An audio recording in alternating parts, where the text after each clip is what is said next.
Good morning. This is Father Stephen Kelly from St. John's Church in Detroit. We're continuing our series of daily morning meditations, where we generally look at one or another of the lessons that are assigned for morning or evening prayer, what is known as the daily office lectionary. And I thought for today, for Wednesday, I would take a look at the lesson that's assigned from the second letter of Peter. This is one of the epistles. It's known as the pastoral epistle, where Peter is writing in general to the communities of the faithful, not necessarily to a specific community. And so let's jump right in. Chapter 2, beginning at verse number 1. But there were false prophets also among the people, even as there shall be false teachers among you, who privily shall bring in damnable heresies, even denying the Lord that brought them, and bring upon themselves swift destruction. And many shall follow their pernicious ways, by reason of whom the way of truth shall be evil spoken of. And through covetousness shall they with feigned words make merchandise of you, whose judgment now of a long time lingereth not, and their damnation slumbereth not.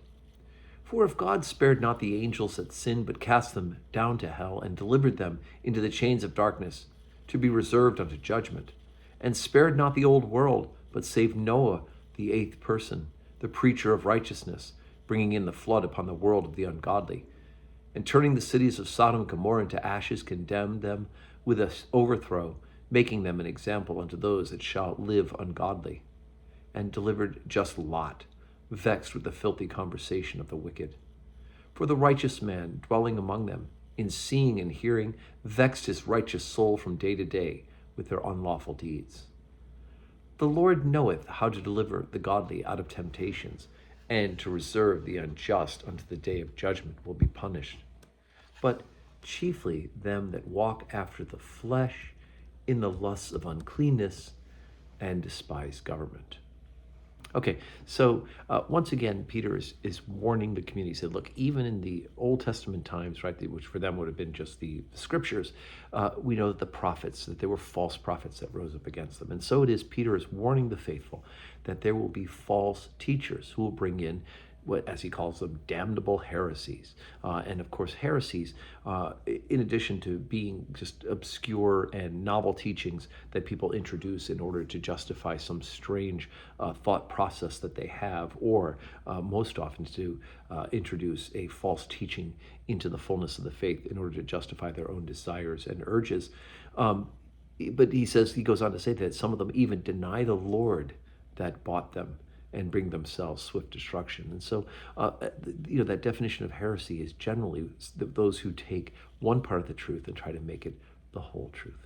For example, those who would say that Jesus Christ is divine, he's God, and yet deny his humanity. And on the other hand, you have those who would say he's a great prophet, but somehow deny some fullness of who he is, which is amazing that people get so distracted and turned away. They could miss out on the entire reality of the divinity of Jesus Christ, especially for those who have been taught and then turn away from that truth.